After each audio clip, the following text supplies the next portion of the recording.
Assalamu alaikum wa rahmatullahi wa barakatuhu. Welcome back to our channel.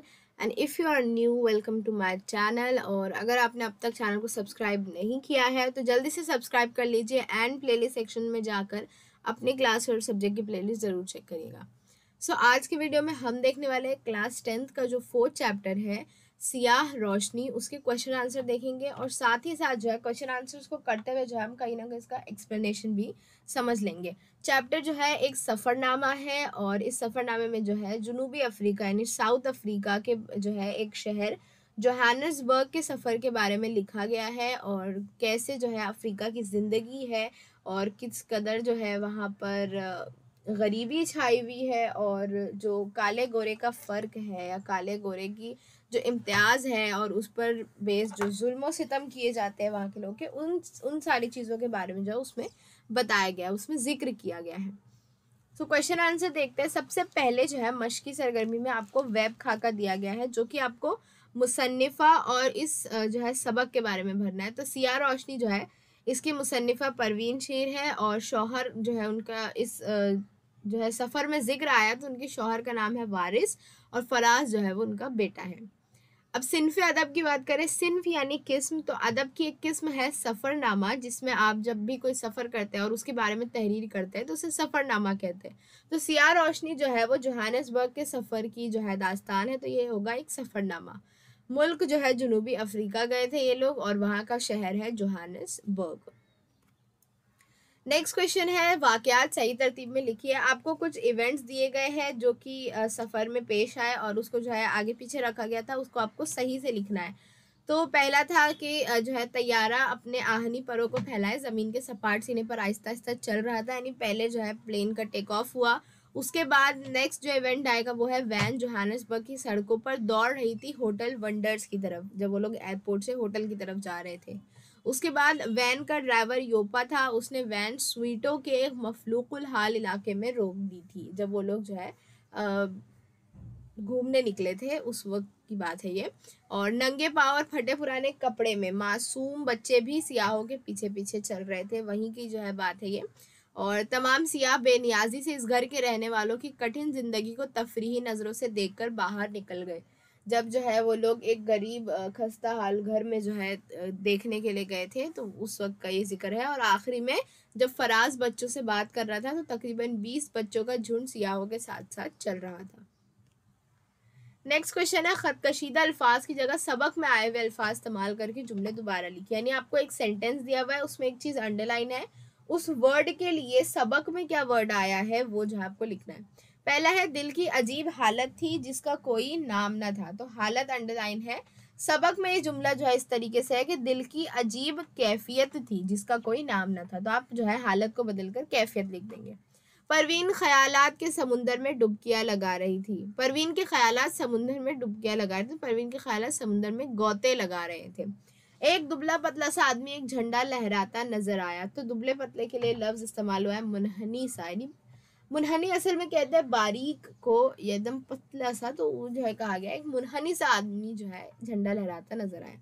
New York या Chicago में काले गोरे का खौफ दिलो दिमाग पर छाया रहता है, तो न्यूयॉर्क या शिकागो में काले लोगों का जो है खौफ दिलो दिमाग पर मुसल्लत रहता है। एक बाथरूम आंगन में था तो एक बाथरूम सहन में था। सहन में, आंगन नहीं, आपको सिर्फ जो है सहन लिखना है और उसको जो है अंडरलाइन करना है।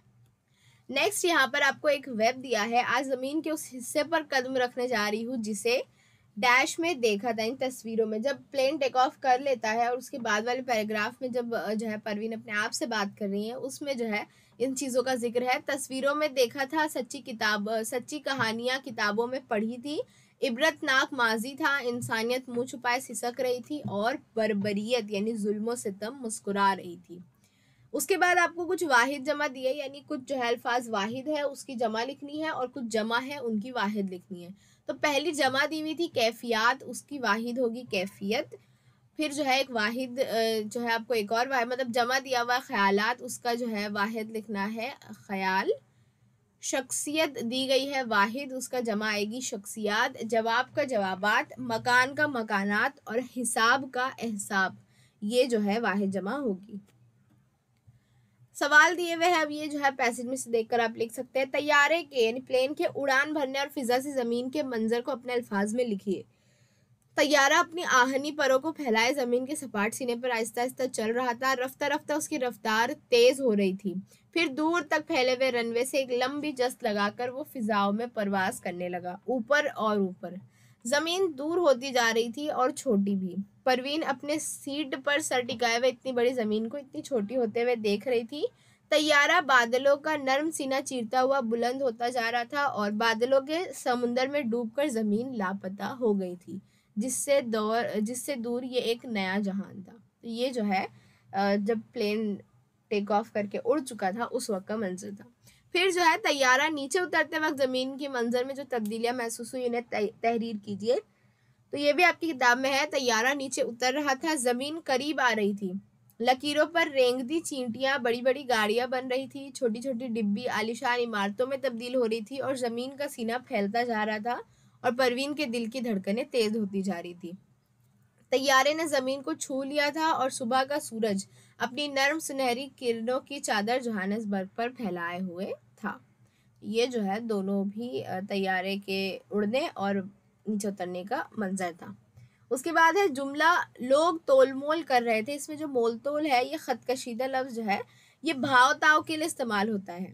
तो इसी तरह के हमको लफ्ज बनाना है, जैसे अड़ोस पड़ोस है, आस पास, खाना पीना और आना जाना। उसके बाद है स्वीटो के गरीब खानदान के कमरों के बारे में लिखिए। ये भी आपको पैसेज में मिल जाएगा। स्वीटो में गरीब खानदान के खस्ता हाल 2 कमरे के मकान को भी देखा, जिसके दरो दीवार बदहाल थे, जिसका रंग उड़ा हुआ था। कमजोर सुतूनों पर टीन की छत टिकी हुई थी। एक बाथरूम सहन में था जिसे हमसाए भी इस्तेमाल करते थे। 2 कमरों के घर में 9 अफराद रहते थे। एक छोटे कमरे में बिस्तर और मेज के दरमियान तो चलने की भी जगह न थी। छोटी सी खिड़की से रोशनी भी सहमी हुई अंदर आ रही थी, यानी बिल्कुल जो है छोटी सी खिड़की थी तो एकदम हल्की सी रोशनी आ रही थी। नीम रोशन यानी आधा रोशन, छोटा सा पुराना बिस्तर और छोटी सी रंगी हुई मेज थी। तो ये जो है उस घर का पूरा हाल था। फिर है लड़की की बेजारी की वजह लिखिए। तो लड़की जो थी वो बच्ची, लड़की को अपने वजूद, अपने खानदान, अपने घर को नुमाइश का सामान बनाए जाने का शिद्दत से एहसास था। यानी वो जो देखती थी रोज सियाह आ रहे हैं, हमारे घर को देख रहे हैं, हमको देख रहे हैं, जैसे हम जो है कोई सैर सपाटे के नुमाइश की चीज़ है। सियाहों के लिए इनकी खस्ता हाल, इनकी बेबसी एक तफरीह बन गई थी और दस्तूर ये था कि सियाह हमेशा इस घर की गुर्बत का नज़ारा करके उन्हें कुछ उजरत देते, यानी उनके घर में देखते घूमते, फिर जो है उन्हें कुछ पैसे दे देते जिससे घर के अफराद को खाना नसीब होता। इस वजह से वो बेजार नजर आ रही थी, यानी ये सारी चीज़ें देखकर वो ऊब चुकी थी। अब स्वीटर से निकलते वक्त परवीन के लबों पर मुस्कुराहट थी और पलकें भीगी हुई थी। इस मुतजाद कैफियत की वजह लिखी है, यानी इतनी गरीबी देखने के बाद वो मुस्कुरा क्यों रही थी निकलते वक्त, इसकी वजह लिखनी है। तो तमाम सियाह बेनियाजी से इस घर के रहने वालों की कठिन जिंदगी को तफरीही नज़र से देखकर बाहर निकल गए। कुछ पैसे दे दिए जो कि एक रस्म थी, मगर जिंदगी के तसादात परवीन के लिए मुअम्मा थे। एक बच्चा जो तकरीबन 7 साल का था फराज के करीब, उनके बेटे करीब आया और उससे बिला झिझक बातें शुरू कर दी। वो फराज के पेशे के बारे में पूछ रहा था। कच्चे जहन में, यानी इतने छोटे बच्चे के जहन में ऐसे सवाल जो है परवीन को हैरान कर दिए। उस लड़के ने कहा कि मैं वकील बनना चाहता हूँ। फराज ने उन बच्चों से बातें शुरू की तो एक झुंड आया उसके इर्द गिर्द, जैसे वो उसका पुराना दोस्त हो। तो ये सब देखते हुए परवीन की आंखें जो अपने बेटे की नरम दिली, रहम दिली और इंसानियत को देखकर नम हो गई, यानी वो उनके आंखों में आंसू आ गए। फराज भी बच्चों को खिलौने और बिस्किट खरीद कर दे रहा था, वो उनका हीरो बन गया था। वारिस जो है यानी फराज की जो अब्बा है वो भी अपने बेटे को फख्र के साथ देख रहे थे। इसीलिए जो है परवीन के लबों पर मुस्कुराहट थी और पलकें भीगी हुई थी, यानी वो अपने बेटे को देखकर इमोशनल हो गई कि उसको जो है इन चीज़ों का और जो है एहसास है, वो मतलब वो उसकी प्योरिटी, उसकी रहम दिली को देखकर जो है वो इमोशनल हो गई। Next in the last question is, आपको एक जो है तहरीर सरगर्मी करके दी गई है जिसमें आपको एक स्टेटमेंट की इस्तेहसानी वजाहत करनी है। स्टेटमेंट आपको पर्सनल रिस्पॉन्स वाले क्वेश्चन में पूछा जा सकता है। तमाम इंसान बुनियादी तौर पर यकसा ही है, कोई पैदाइशी मुजरिम नहीं होता, कातिल नहीं होता, बल्कि हालात का शिकार होता है। तो सबसे पहले जब भी वजाहत के लिए जो है आपको सवाल दिया जाए तो आपको सबसे पहले हवाला लिखना होता है। दर्ज बाला इबारत दरसी किताब के सबक सियाह रोशनी से माखूज है। इसकी मुसन्निफ़ा परवीन है और ये एक सफ़रनामा है। इस सफ़रनामे में मुसन्निफ़ा ने अपने मुख्तलिफ मकामात का सफ़र बयान किया है और इसी सफ़र में जनूबी अफ्रीका के दौरान जो है मुसन्निफ़ा ने वहाँ मुख्तलिफ इलाकों और ज़ुबानों से मुताल्लिक़ वाक़फ़ियत हासिल की। इसी दौरान उन्होंने रंग व नस्ल की बुनियाद पर एक इंसान को दूसरे इंसान पर जुल्म सितम करते देखा और इसके ताल्लुक से वो किताबों में भी पढ़ चुकी थी। उसी का जिक्र जो है इस इबारत में किया है कि गोरे और काले रंग की बुनियाद पर जुल्म ढाए जाते हैं। काले गोरे रंग का इम्तियाज जनूबी अफ्रीका का इबरतनाक माजी है। इस मतलब ये जो अपार्थाइड जिसे कहते हैं, काले गोरे रंग जो है ये बहुत जनूबी अफ्रीका की तारीख देखें तो ये जो है बहुत ज़्यादा जुल्म सितम जो है उन पर किया गया है। इस टॉपिक को लेकर इंसानियत मुंह छुपाए सिसक रही थी और बर्बरियत यानी जुल्म सितम मुस्कुरा रहा था।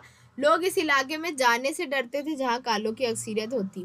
लेकिन मुसन्निफ़ा के जो सियाहों के ग्रुप का रहबर था, जो हेड था, गाइड, वो जो है एक नरम गुफ्तार खुश मिजाज शख्स था और जब वो वहाँ पहुँचता तो उसके अतराफ कालों का एक जमे गफीर यानी एक भीड़ जमा हो जाती और उन लोगों के चेहरों से पता चल रहा था कि तमाम इंसान बुनियादी तौर पर यकसा है। कोई रंग व नस्ल, कोई मजहब जो है लोगों के दिलों को अलग नहीं कर सकता।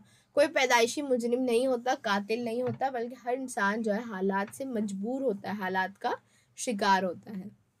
तो ये जो है इसकी वजाहत थी। सो होपफुली आपको ये समझ में आ गया होगा। इफ़ सो प्लीज़ वीडियो को लाइक करिए एंड शेयर करिए अपने क्लासमेट्स एंड स्टूडेंट्स के साथ। If you have any doubt comment it down and thank you very much for watching. Take care, bye bye.